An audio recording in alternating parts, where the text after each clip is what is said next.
welcome you into Week 4 of the Ken Sparks Show as Carson-Newman picks up a 35-33 road victory over the Catawba Indians. I'm the voice of the Eagles, Adam Cavalier, alongside Carson-Newman head football coach Ken Sparks. Ken, you get us weaker on the road to finish out a 3-game road trip. What did it take to pull one out at Schufert Stadium? Well, it took a lot of commitment from a whole bunch of kids. And, I think they just refused to get beat. I think we put ourselves in a position to have a comfortable experience early on, and then we let them get right back in it, and we made a lot of mistakes again, offensively and defensively. It's 14-0 us with the ball, and we go fumble. Mm-hmm. We go take that one down there because they hadn't slowed us down yet. We go take that one down there, make it 21, then it's probably a different ball game, whole different mindset. But we just kept them close enough to where they thought that they could that they could come back and get us. And they had a great win last week by kept coming back when they got behind, and he's doing a great job of talking to them about character and talking to them about being a team that will find a way to win, and that's what they were doing Saturday. And for us to have a group of guys that said, we got character too. We got something that we got heart. We got heart, and that's what at times Saturday kept us alive and kept us ahead in the ball game. Past 2 years, it hasn't felt like this team has been able to do close games. This year, it feels like this team's able to grit out some close contests. What indicates that to you? Well, last year we'd get 2 or 3 touchdowns ahead, and then we'd make it exciting. This year, we make it exciting a lot earlier than that, and we don't wait till we get 3 or 4 touchdowns ahead before we make it exciting. But we're growing, and we're going to get better. I'm convinced that we're going to be a good football team before this year's over. What proved to be the ultimate difference in this game? Well, I think probably the character of our kids. I just think that's it, and some coaches that really believe in some guys, and I just think that's it. We break down the first half when we return after this on the Ken Sparks Show. Back on the Ken Sparks Show as Carson-Newman picks up a 35-33 road victory over the Catawba Indians. Ken, a first half that starts off very methodically for your Eagles. Get the first drive, and a whale of a drive, 14 plays, more than 5.5 minutes off the clock. Was the plan to start out with a slow pace? Usually when you open up a game, it's 2 minutes down the field and a score. Was that the design? No, our design is to take the football and get in the end zone. That's our design. If that takes 1 play, 2 plays, we don't have any kind of a design at all. I can remember one of the coaches in the press box said, "Coach, it'd be nice if y'all take some time off the clock on this possession." And I'm thinking to myself, okay, let me just dial that in, but no, you gotta go score. You don't pass up any. There's not any play where you say, I go 4.5 yards and fall down, or go slide out of bounds at 6 yards or whatever. No, we're going to go. The design is to go score. Defensively, it was a pretty sound start. Forced Catawba off the field after 5 or 6 plays.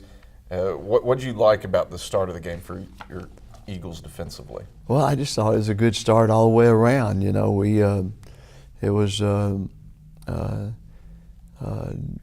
looked like we were in tune and we were ready to go. And I think, we got to give Catawba some credit. Yeah.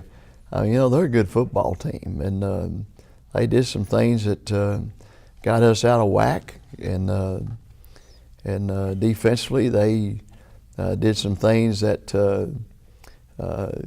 where they were just hoping that they could match up personnel-wise and make it hard on us. And so it was a checker game. It was a checker game the whole ball game. How big was their missed field goal in the waning moments of the first half? Well, it bailed me out because I'd gone for it on fourth down.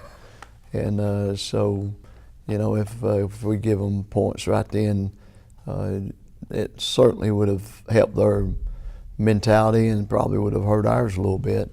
And I was very grateful that the defense went out there and held them. Kind of a crazy game just in terms of if one little thing goes the other way, the results mightily different. And Catawba could be saying that same thing. It could be a 2-3 touchdown game if some things don't go your way. But the one that stands out in the first half, Carlos Terratz streaking for a 47-yard touchdown. And at the 6-inch line, Emmanuel Orange punches the ball out. What about the breaks that went your way on Saturday? Well, we had some good ones and some bad ones. We had some penalties that I thought were very, very stretchy. They were a stretch, and especially to keep some drives alive for them. And I thought, I'll just be honest with you, I never thought that they would be, I don't care what Catawba did or how bad we made some mistakes, I never thought we'd lose the ball game. I thought these guys would find a way to win the ball game. We take a look at the first half highlights. The Eagles up at the break, 21-14. First quarter, no score. Thomas takes the snap. Option keeper, left side, fights his way into the end zone. Touchdown, Carson-Newman. A gritty opening drive for the Eagles ends with a DeAndre Thomas 3-yard option keeper around the right side of the line. 6-0, CN with 9:21 left in the first quarter. So 2nd and 7 now for CN from the left hash at its own 43. Thomas takes the snap, throws a slant over the right side, complete to Seward. Deep into Catawba territory. He's moving 40, 30 along the right hash marks and down to the 22-yard line. Eagles moving quickly. Thomas takes the snap. He'll keep it around the right side. Thomas scoots 4-6. Touchdown, Carson-Newman. DeAndre Thomas, his second score of the day. This one from 14 yards away, and the Eagles up 13-0 with 4:43 left in the first quarter. Gun snap. Eagles blitz from the backside. Hits Terratz streaking along the left hash marks. Terratz cutting back. 5 moving left to the end zone. He's stripped. Did the ball fly out of the end zone? That should be a touchback. Touchback! What a late defensive play. Carson-Newman football. Sheehan out of the gun. Takes the shotgun snap, steps up, throws over the middle of the field. It is Terratz who grabs it in the middle of the end zone. Touchdown, Catawba. Orange laid out. Thomas takes the snap. QB keeper, right side. Thomas gets in. Touchdown, Carson-Newman. The first 3 scores all come from the Magic Man. Gets in from a yard out. And the Eagles make it 20-7 on Thomas's QB sneak with 7:30 left in the first half. Sheehan takes the shotgun snap. He's blitzed from behind, and Javaris Neal collapses on top of him back at the 46. A loss of 7 on the play. Neal just storming through off the backside. At the 25. Snaps back, it's high, hold is down, the kick is on the way, and he missed it left. No good. Eagles defense holds tight as Hollinsworth misses his 3rd field goal of the season.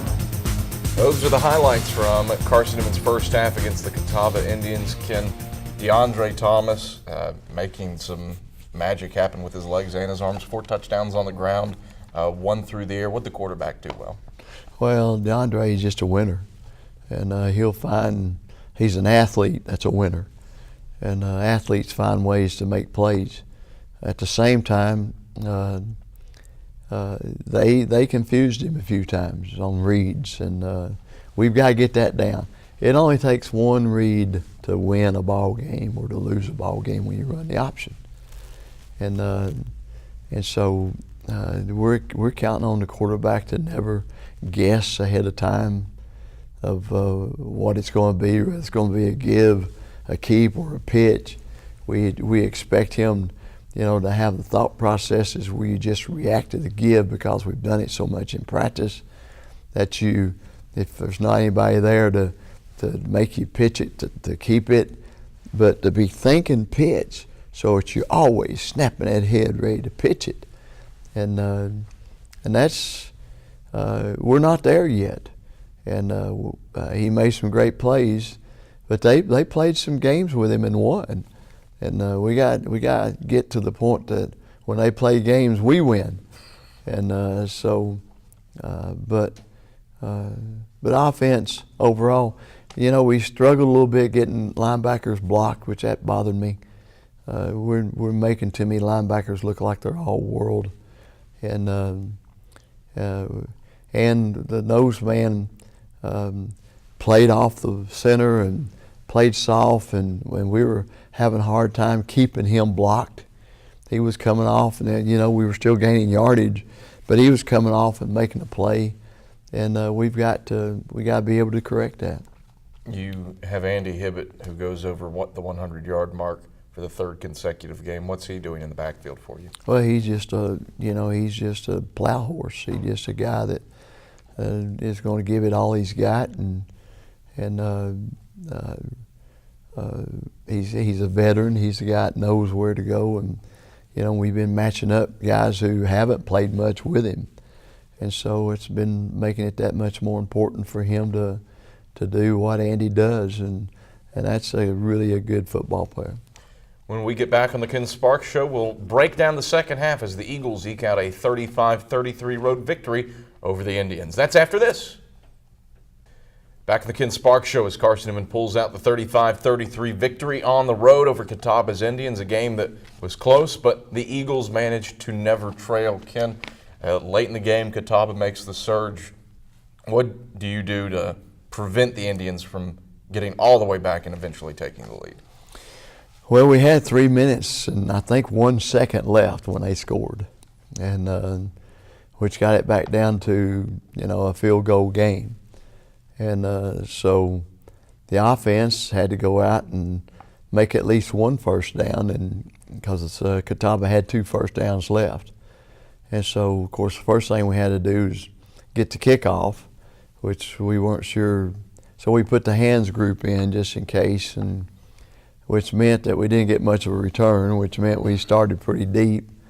And but we used our timeouts, and we used up our 2 timeouts as we got a first down, and then we got a great run out of Damian Baker.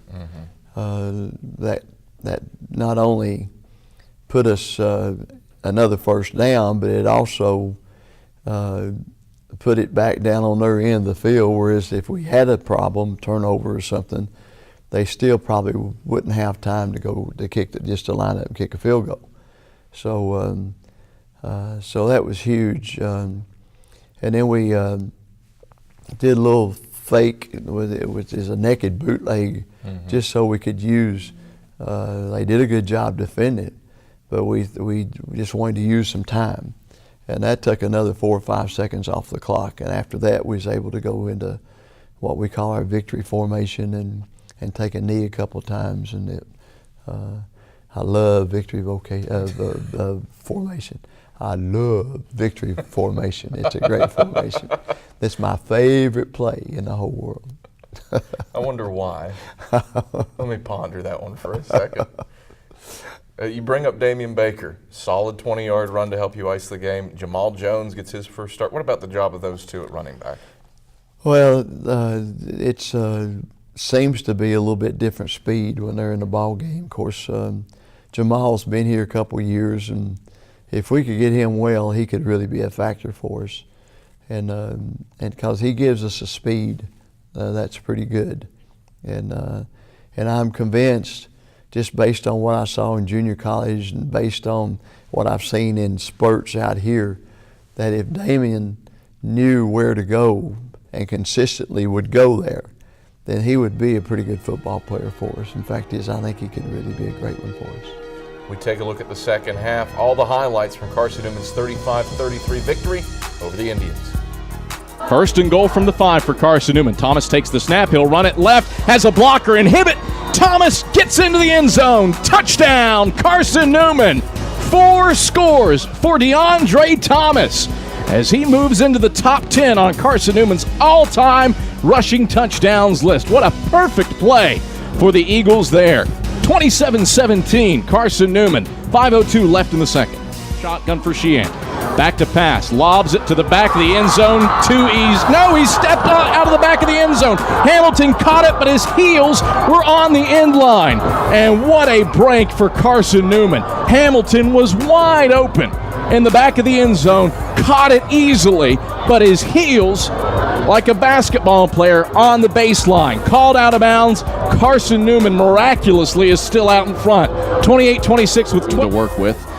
And it's going to be a fake to the right side. One of the upbacks has it, and he did not get anywhere. Dansby and Ian Jacob lead the way. One gets the playoff. Back to pass. Rolls left. Looks up for a long ball into the end zone. Ward gets under it. Touchdown, Carson-Newman. What a strike from DeAndre Thomas to Trayshawn Ward. On the post pattern, over the right hash marks, a 30-yard hookup from Thomas to Trayshawn. And the Eagles are on top, 34-26 with 6:31 left in the fourth quarter. Those are the second half highlights as Carson-Newman picks up the 35-33 road victory at Catawba. The Eagles improved to 3-1 and 2-0 in the South Atlantic Conference. When we get back on the Ken Sparks Show, Michael Watrang shines our Eagle spotlight on Eric Kane. That's after this. Welcome back on the Ken Sparks Show. Each week we like to shine our Eagle spotlight on one Carson-Newman football player, and this week Michael Watrang puts it on linebacker Eric Kane. 5'10", 205 pounds, and a 5-second 40-yard dash do not jump out as you as great numbers for a middle linebacker. However, those tangibles have not prevented junior Eric Kane from leading the Eagles in tackles this season. I'm not as fast as most of the other guys. I'm not as big as some of the other guys. Really just learning the game of football, learning it inside and out, and really just studying the offenses and knowing what they're going to do on certain personnel packages, and just trying to be one step ahead of the game so that where I lack athletically, I can make up for it. Just by knowing where to be at the right time. Carson-Newman has played against 3 different offensive styles in the first 4 weeks of the season. Pre-snap calls are crucial to the defense's success. Senior safety Sean Rawson said that it helps to have Kane line up in front of him for seamless communication before the snap. I think a big part of that is really just his work ethic. He works his butt off in practice and knows that kind of the same with me. He doesn't have the speed advantage or the athletic advantage as some of the guys on the field that we play with. So really, he plays with his head and with his smarts, and he works really hard. So that's been cool to see that, and just know that's how he works and that's how he plays. The middle linebacker is the line of communication between every defensive player. The Jefferson City native has used his film study to be the most prepared player each week. You have to be very versatile. Because like you said, we go against those option teams, we go against the spread teams. It seems like it almost switches every single week. But as far as being in the middle, you really just want to make sure everyone's on the same page. You're just kind of the vocal guy out there, giving the tight call, calling out the certain plays and the defenses, and just really trying to get everyone working together for one common goal. It's been a long journey for Kane, who had to earn a spot on special teams before getting the nod at middle linebacker this year. Special teams coach Dino Waits identifies Kane as the kind of player a coach really enjoys teaching. As a player, he came in as a freshman from Jefferson County High School and knew probably his, where he was on the depth chart and all that stuff. He wasn't going to be playing pretty soon, but what he stayed faithful to was getting himself better, being disciplined, learning plays, all the stuff that you would hope that a young man would do that wanted to play. And so he did that continuously as a football player. And the best thing, though, being able to see him, what he's been doing is, with his life, becoming a man. And the whole time that he's been here, he's continually to try to challenge himself spiritually. And I seen him grow from, growing up to a man, just seeing it grow. And that's the best part for a coach. You want to see that hard work being put in and then see the fruits of it. And I think he's seeing the fruits of it now. You know, he's getting a start, and he's almost about to graduate. He's going to have a great GPA. He's a smart guy. He's going to be a great man to send out into this world. Kane's pitch to similar players would be that hard work and 100% effort will pay off even when there are days when one thinks they will never see the field. The dedication of Kane has led him to the center of the Eagle defense. For the Ken Sparks Show, I'm Michael Watrang. Thank you very much, Michael Watrang and Ken Sparks. How about a kid in Eric Kane who has come on and evolved from a leading special teams tackler to now your leading tackler at linebacker? Well, Eric is a guy, when we start talking about what Carson-Newman football is all about, and we start talking about, the things that we preach all the time about playing with character and playing with heart and making good decisions, and then he's the poster boy. He's the one that you can put up in front of everybody else and says, "Why don't you do it like Eric Kane does it?" And really proud of him, and excited that he's been very patient. He's worked his can off. I mean, he's worked, but he just finds a way to make plays. Turn your attention now, finally, to a home game back inside the friendly confines of Berktar Stadium. Mars Hill comes in here on October 4th, 1 p.m. kick. Lots of stuff going on. It's a pink out. Fans encouraged to wear pink for breast cancer awareness. It's Take a Kid to the Game Day, so children under 13 get in free. What's it like to finally get back home? Well, after the ball game, when I was riding back home, I was thinking to myself, boy, what a great blessing, to be able to play a home ball game, and it really relaxed me. It did, and it gave me a sense that maybe I'm gonna get rid of this cough and cold, and because we're home, we get to smell Mossy Creek, and we get to play in front of our fans and give kids, more kids an opportunity to dress and to play, and so we're glad to get off the road and play at home. Ken, appreciate your time. Thanks for talking about it. Thank you. Carson-Newman head football coach Ken Sparks. I'm the voice of the Eagles, Adam Cavalier. This has been the Ken Sparks Show. Thanks for watching.